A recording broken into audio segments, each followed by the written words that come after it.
वयम राष्ट्रे जागृयाम, हम सभी राष्ट्र को जीवंत और जागृत बनाए रखेंगे।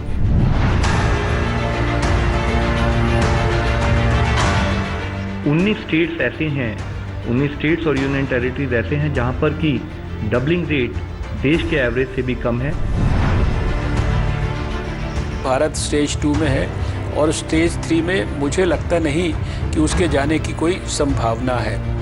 आज भी 400 से ज़्यादा देश के डिस्ट्रिक्ट्स ऐसे हैं जहां कोई केस हुआ ही नहीं है। भारत ने महामारी में काफ़ी अच्छा काम किया है।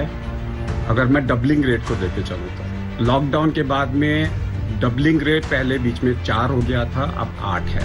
ये वायरस बहुत ज़्यादा जल्दी म्यूटेट नहीं होता है, तो वो अगर होता नहीं है तो जो भी वैक्सीन निकलेगी अभी तक के आधार पर हम ये कह सकते हैं शायद वो वैक्सीन आगे के विषाणु के खिलाफ भी काम करेगी। छोटी सी आशा की किरण दिखाई दे रही है।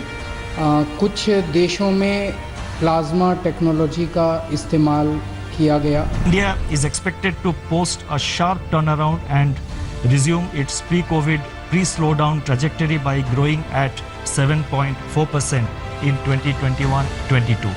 ये समय कदम कदम पर संयम बरतने का। आपको याद रखना है, जान है तो जहान है। नमस्कार, मैं हूं श्वेता सिंह और आप देख रहे हैं आज तक।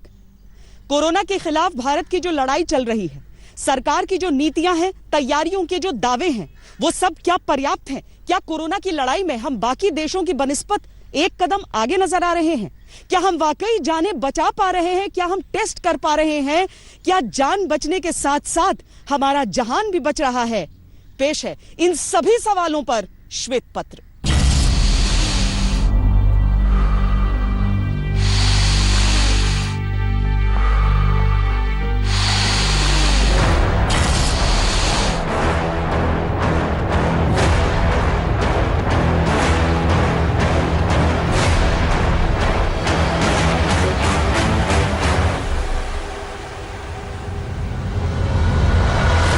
कोरोना वैश्विक महामारी के खिलाफ भारत की लड़ाई बहुत मजबूती के साथ आगे बढ़ रही है।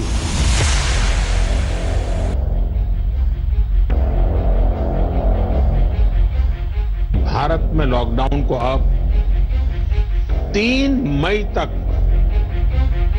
और बढ़ाना पड़ेगा।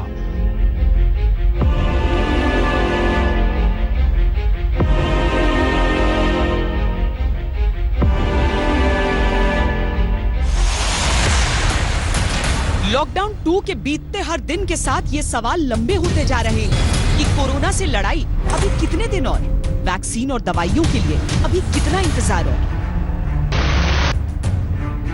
सरकार का दावा हर रोज ये कहता है कि संक्रमण और मौतों के सैलाब को हमने रोका है।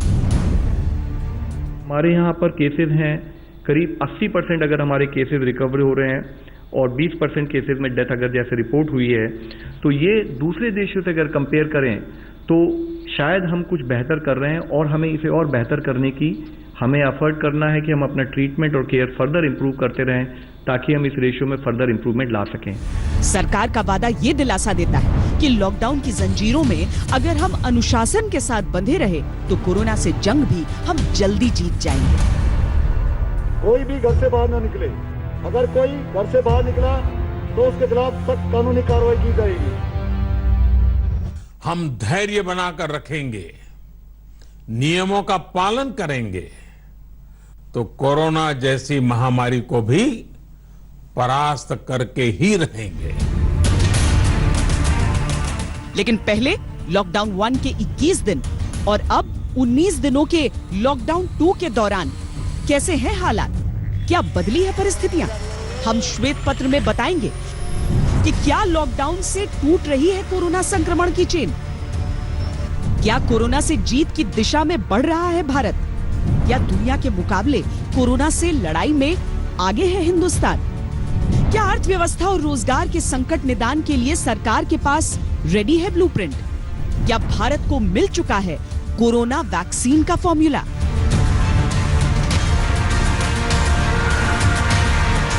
बीस अप्रैल को लॉकडाउन पार्ट 2 के इफेक्ट्स का पहला रिजल्ट आएगा। हॉटस्पॉट्स में संक्रमण की चेन टूटी या नहीं, इसकी समीक्षा होगी। अगर जान सलामत रही तो जहान बचाने के लिए आर्थिक स्तर पर कदम आगे बढ़ाए जाएंगे, नहीं तो बाकी बचे दिनों में भी बेहद सख्ती के साथ सिर्फ जान बचाना ही सरकार की प्राथमिकता रहेगी।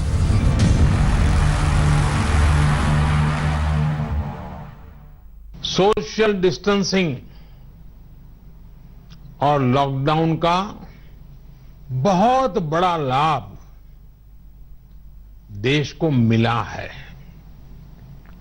अगर सिर्फ आर्थिक दृष्टि से देखें तो ये महंगा जरूर लगता है, बहुत बड़ी कीमत चुकानी पड़ी है, लेकिन भारतवासियों की जिंदगी के आगे इसकी कोई तुलना नहीं हो सकती। सरकार ने लॉकडाउन 2 के लिए कुछ गाइडलाइंस भी जारी की हैं, जिनमें जान से आगे जहान बचाने की कोशिशों की तरफ देश चल पड़ने को तैयार दिखता है। 20 अप्रैल से चिन्हित क्षेत्रों में इस सीमित छूट का प्रावधान हमारे गरीब भाई बहनों की आजीविका को ध्यान में रखते हुए किया गया है। जो रोज कमाते हैं, रोज की कमाई से अपनी जरूरतें पूरी करते हैं, वही मेरा एक बृहद परिवार है। अब नई गाइडलाइंस बनाते समय भी उनके हितों का पूरा ध्यान रखा गया है। सरकार के लिए यह फैसला लेना आसान नहीं था कि देश में लॉकडाउन की घोषणा की जाए और पहले लॉकडाउन को तो छोड़िए, उसके बाद उसे फिर आगे 19 दिन के लिए बढ़ा दिया जाए। आपके मन में भी यह सवाल उठता होगा कि सरकार ने यह फैसला तो किया, लेकिन संक्रमण की जो चेन है उस पर कितना असर पड़ा? दरअसल अभी तक जो आंकड़े उपलब्ध हैं उससे यह साफ साफ सिद्ध होता है।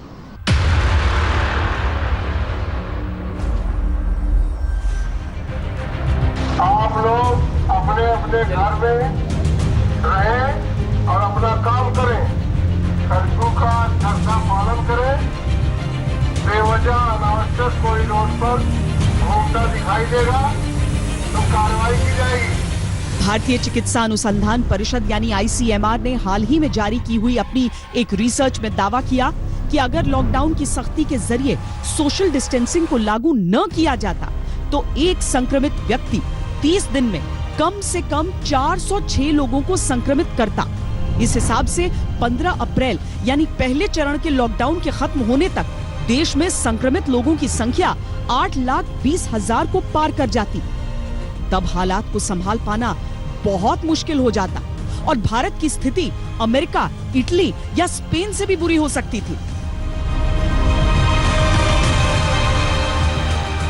लॉकडाउन के कारण भारत में कोरोना संक्रमण स्टेज 3 तक नहीं पहुंचा। स्टेज 3 में पहुंचने का मतलब होता कि वो लोग भी संक्रमित होते जो न तो किसी संक्रमित व्यक्ति के संपर्क में आए होते और न ही किसी संक्रमित देश की यात्रा से लौटे होते। आइए हम आपको बताते हैं कि कैसे 21 दिन के लॉकडाउन में कोरोना संक्रमण की कड़ियां कमजोर होती चली गईं। देश में 25 मार्च को लॉकडाउन लागू किया गया था। उससे पहले के हफ्ते यानी 18 से 24 मार्च के बीच कोरोना के मामले हर 3.3 दिन में दोगुने हो रहे थे। लॉकडाउन के पहले हफ्ते यानी 25 से 31 मार्च के बीच कोरोना के फैलने की रफ्तार में कुछ कमी आई। इस हफ्ते में कोरोना के मामले हर 5 दिन में दोगुने हुए।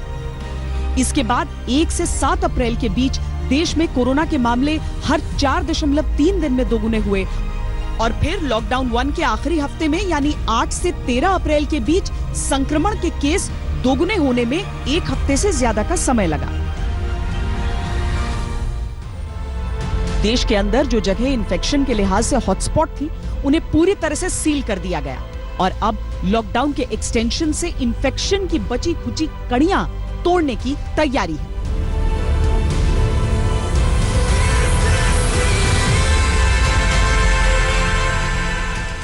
इन हॉटस्पॉट्स के बारे में बहुत क्लियरली हमारे माइंड में पिक्चर है। वहाँ पर एक प्रकार से डिजीज़ आउटब्रेक कंटेनमेंट या फिर क्लस्टर कंटेनमेंट की ये स्ट्रैटेजीज़ जो है बहुत विस्तार से लागू की जा रही हैं। अब अगर यहाँ पर हम लॉकडाउन की जो सफलता है उसको सुनिश्चित नहीं करेंगे तो शायद ये जो कंटेनमेंट स्ट्रैटेजीज़ हैं ये भी सफल नहीं होंगी। जहाँ पर लोग डिसिप्लिन्ड वे में लॉकडाउन का आदर नहीं कर रहे हैं वहाँ फोर्सफुली जो है इस लॉकडाउन को इम्प्लीमेंट करने की कोशिश देश की सरकारें कर रही हैं। लॉकडाउन ने वायरस के सर्किट ब्रेकर के तौर पर काम किया और इससे क्या होता है कि राज्य सरकारों को समय मिल जाता है कि वो तैयारियां करें कि चिकित्सा की उस पैमाने पर व्यवस्था उपलब्ध हो। अब जो सारा फोकस है केंद्र का और राज्यों का वो ये है कि किसी भी तरीके से टेस्ट को ज्यादा से ज्यादा मात्रा में अब भारत में करवाया जाए। टेस्टिंग की सुविधाओं पर पूरा जोर है।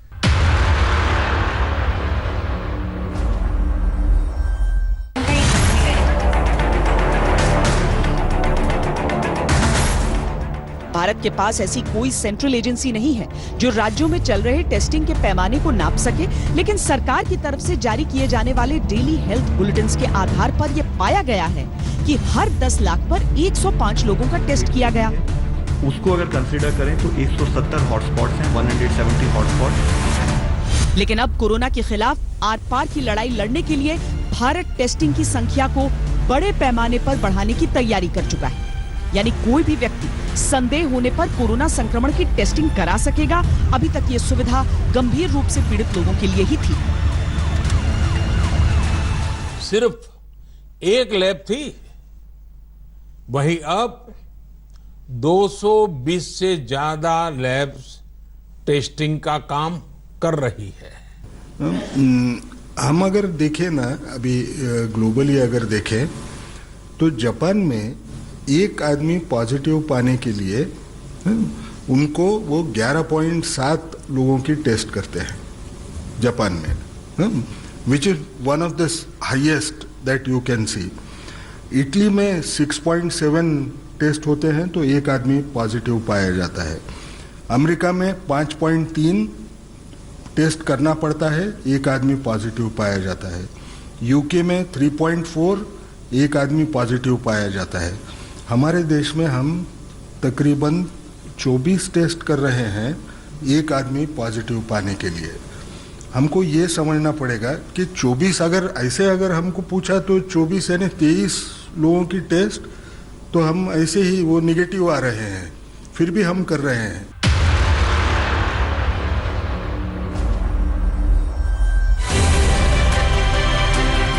आसान काम नहीं है कोरोना संक्रमण के लिए मास टेस्टिंग, क्योंकि भारत की आबादी 1.25 अरब से ज्यादा है।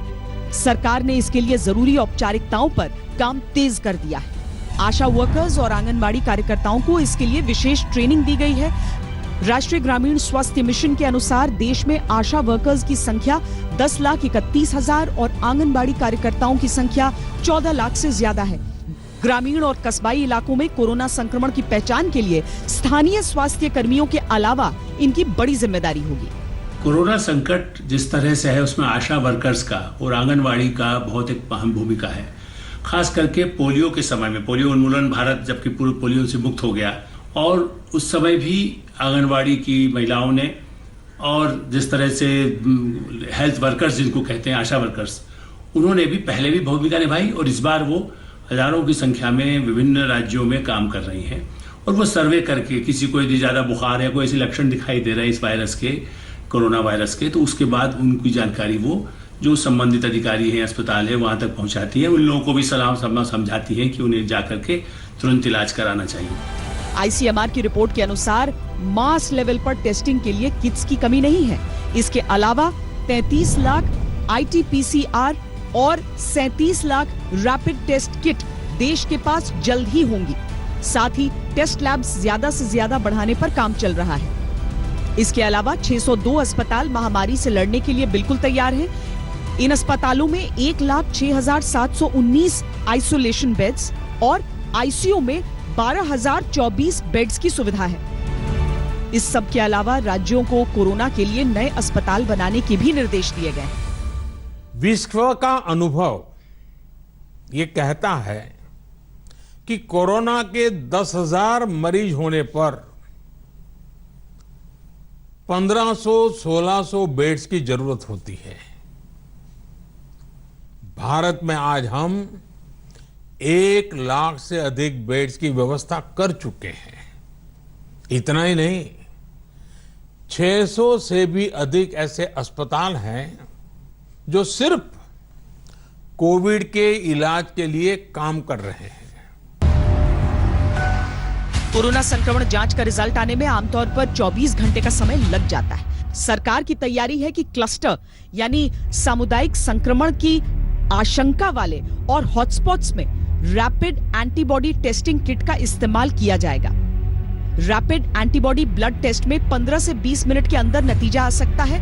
इसकी रिपोर्ट से यह पता चल जाता है कि कोरोना से लड़ने के लिए जरूरी एंटीबॉडीज शरीर में काम कर रही हैं या नहीं।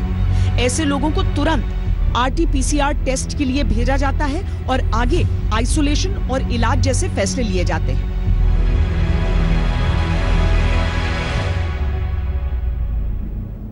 कोरोना वायरस का डिटेक्शन ब्लड टेस्ट से पॉसिबल है।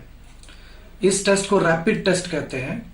इसमें हम IgM डिटेक्ट करते हैं, IgM एंटीबॉडीज, और ये 20 मिनट्स में टेस्ट का रिपोर्ट आ जाता है। इस टेस्ट को हम होल ब्लड सैंपल या फिर सीरम से कर सकते हैं और ये टेस्ट उसी प्रकार का होता है जैसे कि आप ब्लड टेस्ट जो शुगर के लिए करते हैं, जो रेडिली अवेलेबल किट्स होते हैं शुगर की ग्लूकोमीटर के द्वारा, या प्रेगनेंसी टेस्ट जैसे आप करते हैं, या जैसे हार्ट अटैक के टाइम पे ट्रॉप-आई या ट्रॉप-टी करते हैं, ये सिमिलरली उसी टाइप का होता है। और इस टेस्ट की सेंसिटिविटी फर्स्ट 1 वीक में यानी 1 to 7 डेज में आपका 23% होता है। सेकेंड वीक में इसका सेंसिटिविटी 74% होता है और by 3rd week and 4th week ये सेंसिटिविटी बढ़ के अराउंड 94% हो जाता है। लॉकडाउन के कारण करोड़ों लोगों ने अपने दोनों चरण घर में रखे और आपके इस अनुशासन के कारण कोरोना भी भारत में दूसरे चरण में ही है। कम्युनिटी ट्रांसमिशन यानी सामुदायिक संक्रमण के तीसरे दौर में नहीं पहुंचा है। लेकिन सबसे बुरी स्थिति के लिए भी तैयारी सरकारें करती हैं। भारत में क्या है इसकी रिपोर्ट देखिए।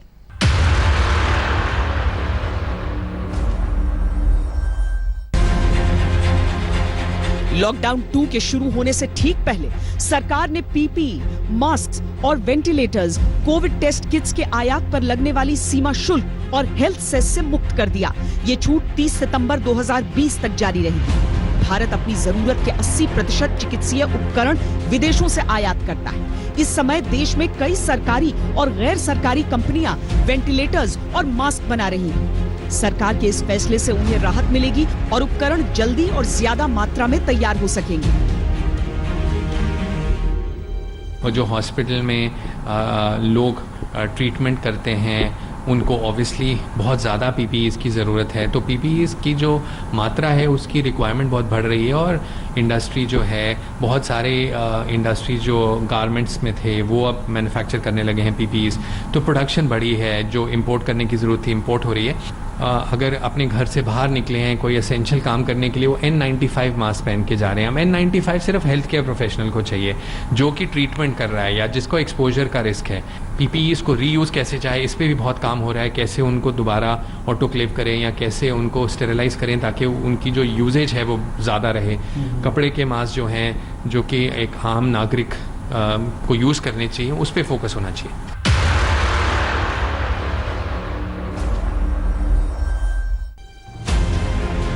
स्वास्थ्य मंत्रालय की एक रिपोर्ट के अनुसार 112,76,000 मास्क और 157,32,000 PPE किट्स के ऑर्डर दिए जा चुके हैं।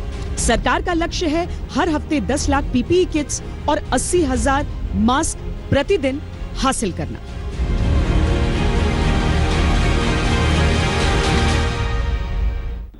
वेंटिलेटर मैन्युफैक्चरिंग के लिए भी हमारी कैपेसिटी हमारे साइंटिफिक इंस्टीट्यूट्स में 6,000 वेंटिलेटर पर मंथ की कैपेसिटी क्रिएट की गई है।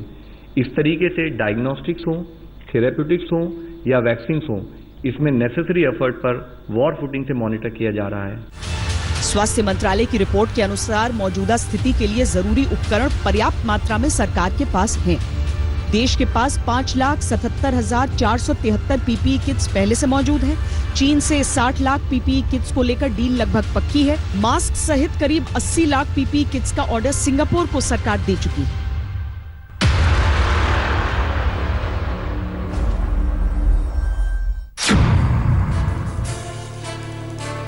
साथियों, आज भारत के पास भले सीमित संसाधन हो, लेकिन मेरा भारत के युवा वैज्ञानिकों से विशेष आग्रह है कि विश्व कल्याण के लिए, मानव कल्याण के लिए मेरे नौजवान साथियों, आप आगे आए। कोरोना की वैक्सीन बनाने का मेरे देश के नौजवान, मेरे देश के वैज्ञानिक बेड़ा उठाएं। प्रधानमंत्री मोदी की अपील के साथ वैज्ञानिकों का प्रयास भी शामिल है।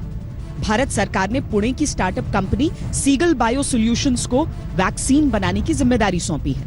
इस संस्थान को department of science and technology of India ने फंडिंग की है और वैज्ञानिकों को विश्वास है कि वो जल्द ही कोरोना को मात देने वाली वैक्सीन भारत के अंदर ही तैयार कर लेंगे।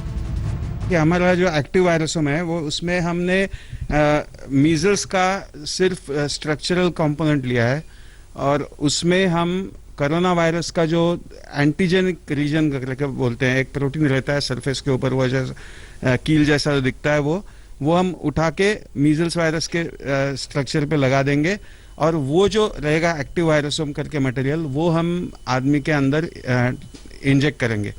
जब वो इंजेक्ट हो जाएगा तो वो आदमी के वाइट सफ़ेद पेशियां जो रहती है वो एंटीबॉडीज बनाती है और वो एंटीबॉडीज जो है वो कोरोना वायरस के साथ लड़के वो कोरोना वायरस को खाली कर देंगे।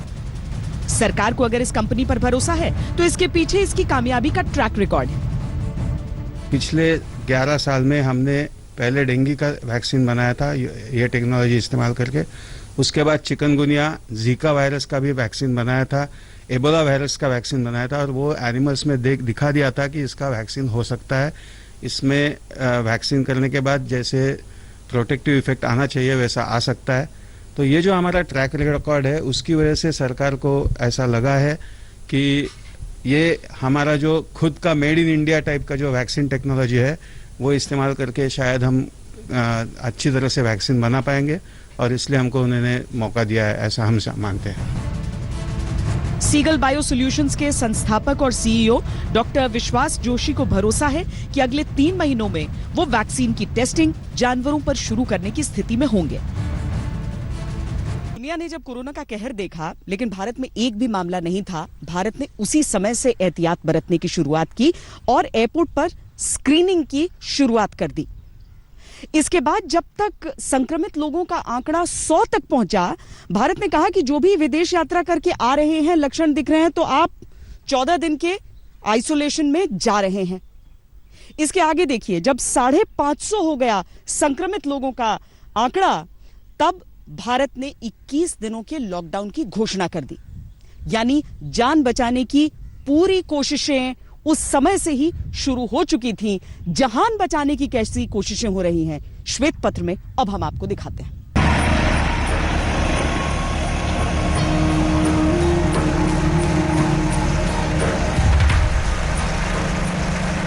लॉकडाउन 2 के ऐलान में कितनी है जान और कितनी है जहान की सहूलियतें, इस पर हम पेश कर रहे हैं श्वेत पत्र। लॉकडाउन के हर बीतते दिन के साथ किसानों की समस्याओं की बातें आती रही और सरकारी घोषणाओं में भी किसानों की मदद का ऐलान होता रहा। दिक्कत बड़ी आई होगी इस बार लॉकडाउन की। हाँ, लॉकडाउन की वजह से दिक्कत है। जैसे मशीन है जी या ट्रैक्टर है, मशीन का काम मार्च में सही करवा कर है किसान, तो वो सही दुकान बंद हो जाने से आधी मशीन काम कर रही है क्योंकि दुकान बंद है। फिर भी योगी जी का हम धन्यवाद करना चाह रहे हैं कि उन्होंने किसान को सही समय पर छूट देकर ये अब 1 अप्रैल से 25 अप्रैल तक उत्तर प्रदेश में गेहूं की कटाई और निकासी का कार्य। किसानों को छूट कब से मिली? ये योगी जी ने तो शुरू में ही दे दी ही, तो उनका हम धन्यवाद कर रहे हैं कि उत्तर प्रदेश पहला राज्य है जहां हमारे माननीय मुख्यमंत्री जी ने किसान को लॉकडाउन से छूट दे दी, क्योंकि अगर गेहूं नहीं जाएगा तो साल भर पूरा देश क्या खाएगा। यही तो दिक्कत है। और ऐसा नहीं है कि अप्रैल का काम मई में हो सकता है, अप्रैल का काम अप्रैल ही में होगा। अगर खेतों में फसल नहीं कटेगी तो पहुंचेगी। अगर एक हफ्ते भी फसल नहीं कटेगी तो ये बाड़ी झड़ जाएंगी जी खेत में। और किस मजदूर तो मिल ही नहीं, किसान जो है आपस में मिलजुल के काम कर रहे हैं। कोई मेरा करवा रहा है, मैं उसका करवा रहा हूँ, मजदूर नहीं है। मजदूर सब घरों में है, इस वजह से, लॉकडाउन की वजह से, क्योंकि ये बीमारी नहीं है तो महामारी है बिल्कुल। इस समय लॉकडाउन की वजह से आप लोगों को दिक्कतें आई या फिर आप लोग कर पा रहे थे अपना काम? हाँ, दिक्कत तो आ ही रही थी, पालन तो करना था लॉकडाउन का, लेकिन चूंकि कास्ट भी आ गई, ये भी काटना जरूरी था। अगर ये नहीं काटते तो अन्य का संकट देख सामने आ जाता। तो हम जो सोशल डिस्टेंस है उसका पालन करते हुए और लगा के मास्क अपने सैनिटाइज कर रहे हैं काम को। ये मन की बात उत्तर प्रदेश के किसानों की है।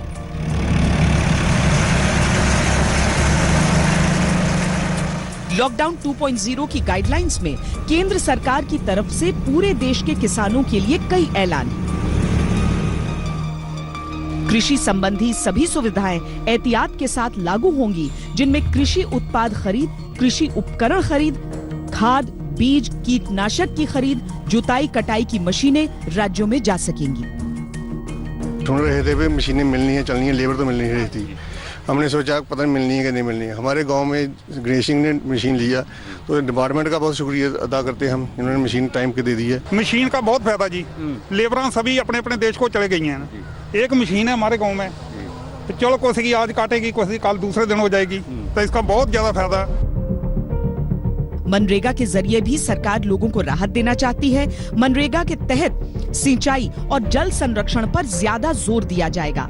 इससे किसानों और मजदूरों दोनों को फायदा होगा।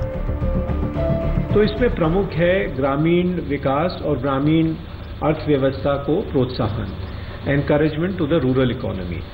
इस दृष्टि से सर्वप्रथम जो मनरेगा में काम करना चाहते हैं, ग्रामीण इलाकों में जो भी मजदूर हैं जो मनरेगा के कामों में संलग्न होना चाहते हैं, सम्मिलित होना चाहते हैं, उन सभी को अब एक रास्ता मिलेगा सम्मिलित होने का।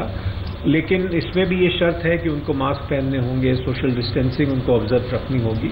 लेकिन मनरेगा के काम में मनरेगा के तहत जो है वो एम्प्लॉयमेंट की अपॉर्चुनिटीज अब अवेलेबल होंगी कि प्रोक्योरमेंट और मार्केटिंग का जितना भी डिसेंट्रलाइजेशन हो सके, जितना भी विकेंद्रीकरण हो सके, उतना स्टेट्स और यूनियन टेरिटरीज वो करें, जिससे कि किसानों को जो खेती करते हैं उन सभी लोगों को अपने विपणन में या खरीद में किसी प्रकार की कोई समस्या न आए। लॉकडाउन 2 की गाइडलाइंस के अनुसार ई कॉमर्स में इस्तेमाल होने वाले वाहनों को भी आवाजाही की छूट दी जाएगी। इससे पहले आवश्यक सामान की आपूर्ति वाले वाहन ही चल रहे थे। लॉकडाउन की मुश्किलों में कहां खड़े हैं ट्रांसपोर्ट सुविधा से जुड़े लोग, ये सवाल भी बड़ा हो जाता है। कहां से लेकर आते हैं ट्रक, कहां जाते हैं?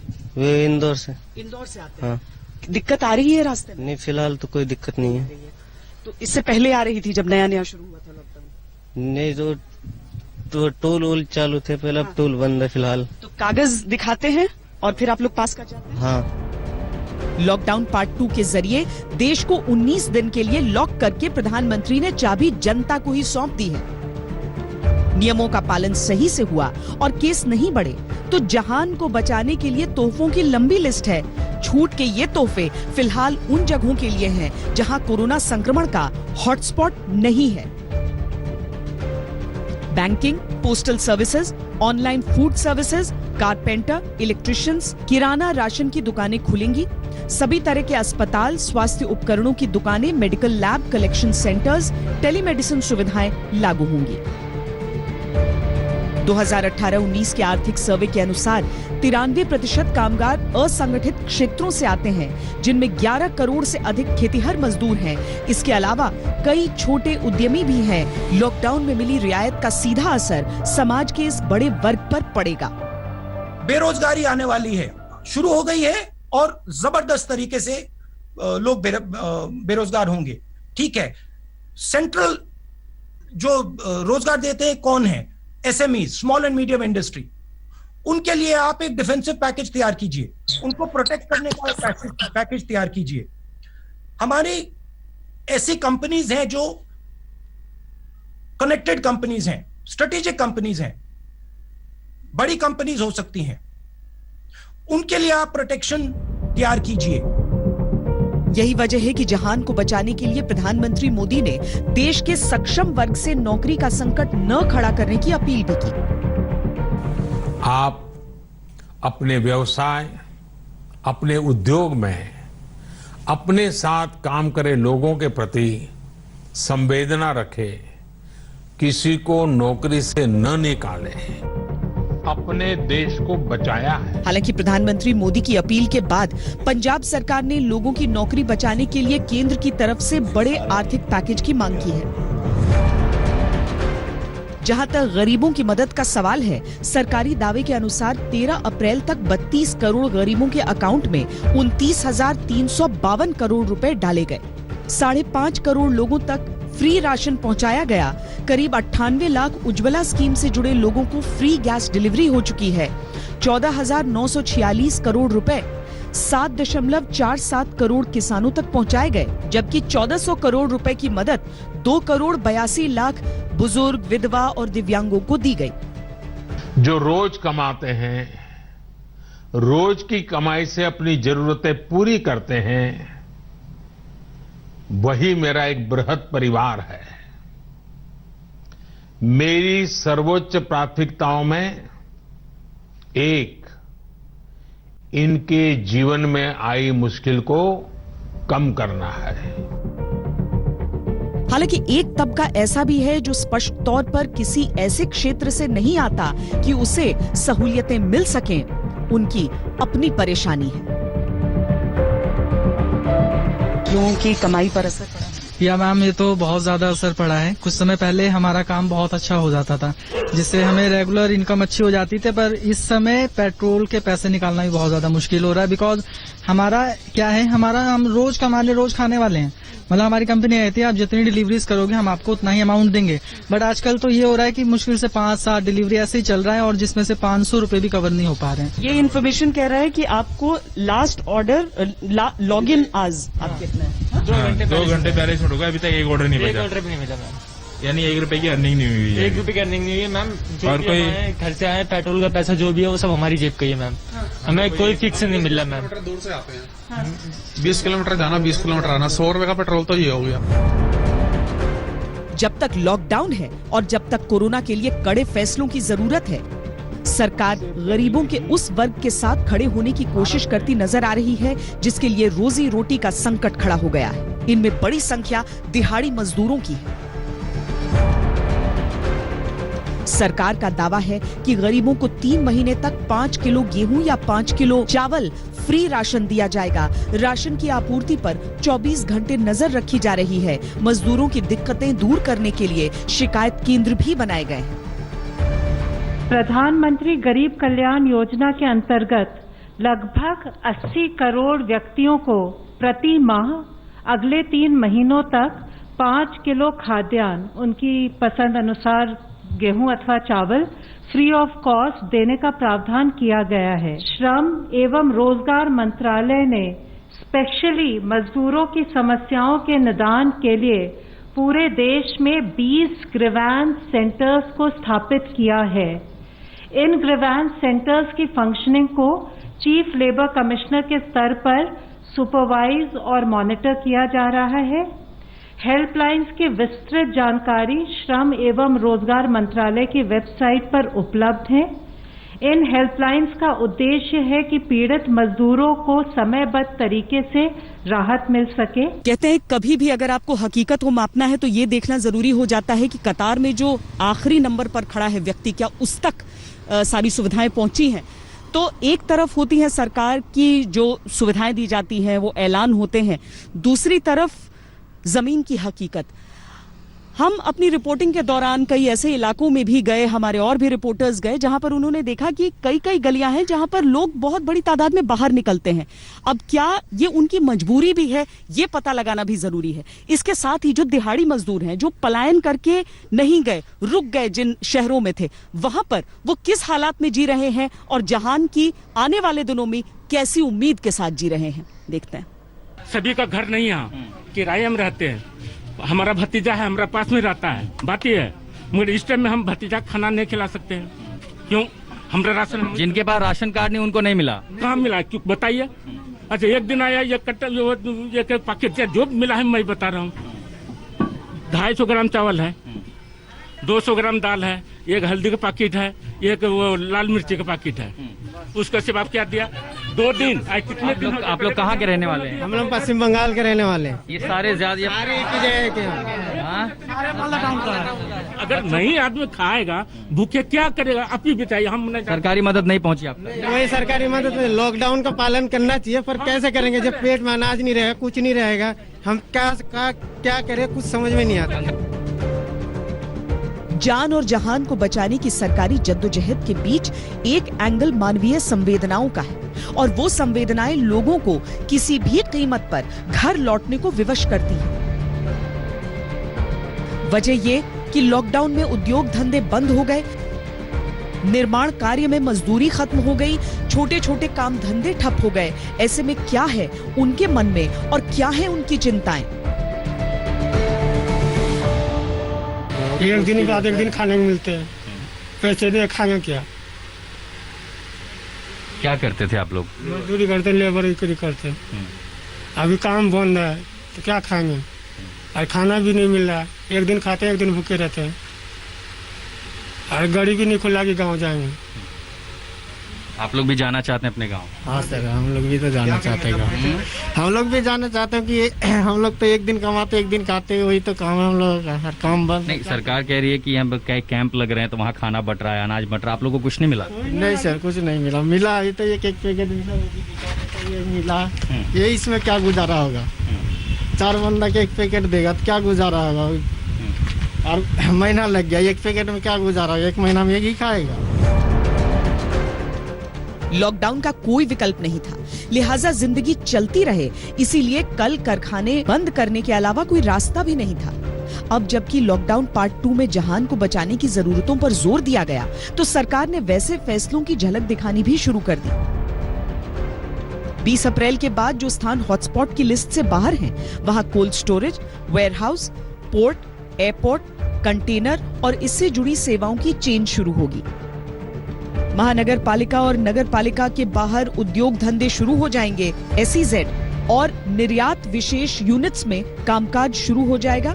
शर्त ये रहेगी कि संस्थान अपने कर्मचारियों को कामकाज के परिसर में ही रहने की सुविधा देंगे। ड्रग्स, फार्मास्यूटिकल्स, मेडिकल डिवाइसेस बनाने का काम शुरू होगा। पैकेजिंग मटेरियल बनाने वाली कंपनियों और जूट इंडस्ट्री का कामकाज भी शुरू होगा। ऑयल और गैस एक्सप्लोरेशन, रिफाइनरी का काम भी शुरू होगा। महानगरों की तरफ रोजी रोजगार के लिए जाने वाले लोगों में एक बड़ा वर्ग उन मजदूरों का है जो लगातार निर्माण कार्य से अपनी आजीविका चलाते हैं। संकेत ऐसे भी मिल रहे हैं कि 20 अप्रैल के बाद कुछ रास्ते निर्माण कार्य के लिए भी खुलेंगे, जिससे पलायन से परेशान एक बड़े हिस्से को राहत की सांस लेने का मौका मिले। भारत सरकार की व्यवस्था के क्रम में प्रदेश में प्रारंभ किए जाने वाले कार्यों तथा गतिविधियों के संबंध में सभी आवश्यक सावधानी बरती जाएगी। प्रत्येक यूनिट की सावधानियां तय की जाएंगी। जो इंडस्ट्रियल यूनिट या जो भी यूनिट्स चालू होंगी, यह सुनिश्चित किया जाएगा कि प्रत्येक यूनिट में थर्मल स्कैनर, सैनिटाइजर आदि की पर्याप्त व्यवस्था रहे और हर हाल में सोशल डिस्टेंसिंग का पालन सुनिश्चित किया जाए। हम प्रदेश के अंदर जो निर्माण के काम हैं उनको प्रारंभ करेंगे। सामाजिक दूरी का स्थलीय स्तर पर भी जहां काम प्रारंभ होंगे वहां पर भी पालन किया जाएगा। साथ ही यह भी तय किया गया है कि जो लेबर वहां पर काम करने वाली होगी उनकी जांच पड़ताल भी बीच बीच में करते रहेंगे, जिससे कोरोना संक्रमण का खतरा जिसके विरुद्ध देश लड़ाई लड़ रहा है माननीय प्रधानमंत्री श्री नरेंद्र मोदी जी के नेतृत्व में, उस लड़ाई पर हम विजय भी प्राप्त कर सके और निर्माण का काम होने से हमारे जो गरीब मजदूर हैं उनकी रोजी रोटी का रास्ता खुलेगा। तीसरा, विकास का काम भी होता रहे। औद्योगिक प्रोत्साहन और आंतरिक व्यापार विभाग DPIIT ने गृह मंत्रालय को एक पत्र लिखकर औद्योगिक गतिविधियां शुरू करने की जरूरत इसीलिए बताई ताकि आर्थिक गतिविधियों में सुधार आए और लोगों के हाथ में नकदी पहुंच सके। जो काम ठप किया था, सरकारों ने काम बंद कर दिया था पूरे भारतों में, तो हम लोग को तो दिक्कत आ गए थे, बहुत परेशानी हो रहे थे। लेकिन 10 रोज की बात फिर मालूम हुआ कि सरकार ने आदेश दे दिया काम पकाने का, तो हम लोग काम पका रहे हैं, चला रहे हैं काम, मीट पका रहे हैं। उसके बाद जो है खाना पीना का सब व्यवस्था कंपनी दे रहा है, खुराकी 8 दिन पे दे रहा है, अपने घर चल रहा है। इसमें बहुत खुशी की बात है। काम सरकार ने फिर काम चालू कर दिया, ईट भट्टा चालू हो गया, बहुत अच्छा हुआ। हम लोगों को रोजी रोटी चल गई, नहीं तो हम लोग बाल बच्चा कैसे खिलाते पिलाते। जान बचाने की सबसे बड़ी कोशिश है लॉकडाउन, और लॉकडाउन का सीधा मतलब होता है कामकाज ठप, अर्थव्यवस्था ठप। IMF के अनुमान के अनुसार पिछले 90 साल में इस तरह की मंदी नहीं देखी गई। वो इसकी तुलना कर रहा है 1930 की मंदी के बाद आए द ग्रेट डिप्रेशन से। लेकिन इस सब के बीच पूरी दुनिया के अलग अलग देशों के लिए पूर्वानुमान है कि उनकी अर्थव्यवस्था किस दर से आगे बढ़ेगी। भारत के लिए जो पूर्वानुमान है और दुनिया के बाकी देश जहां खड़े हैं, आइए देखते हैं ये तुलनात्मक रिपोर्ट।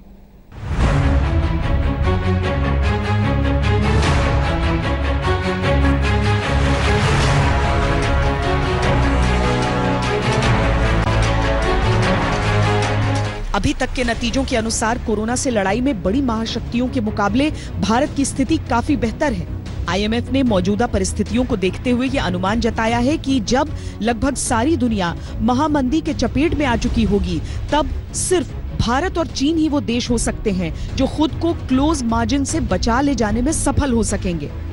हालांकि 2020 में 1.9% की विकास दर के साथ भारत 1991 की विकास दर पर पहुंच जाएगा। लेकिन चीन की अगर 1.2 की विकास दर को छोड़ दें तो कई बड़े देशों की विकास दर माइनस में चली जाएगी, जिसमें अमेरिका, रूस, इटली, जापान, फ्रांस, UK भी शामिल हैं। अनुमान सच्चाई बन सकते हैं, लेकिन उसके लिए कोरोना संकट को जल्द से जल्द मात देना होगा।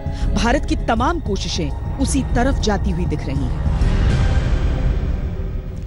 जान और जहान के संतुलन के साथ ही आगे बढ़ रहा है हिंदुस्तान। श्वेत पत्र में इतना ही। कैमरा पर्सन सैयद मोहसिन के साथ मुझे दीजिए इजाजत। देश और दुनिया की बाकी खबरों के लिए आप देखते रहिए आज तक। नमस्कार, मैं हूं अंजना ओम कश्यप। हमें उम्मीद है ये वीडियो आपको पसंद आया होगा। लेटेस्ट खबरों के लिए यूं ही देखते रहिए आज तक, और इस वीडियो के पसंद आने पर लाइक, शेयर एंड सब्सक्राइब करना ना भूलें।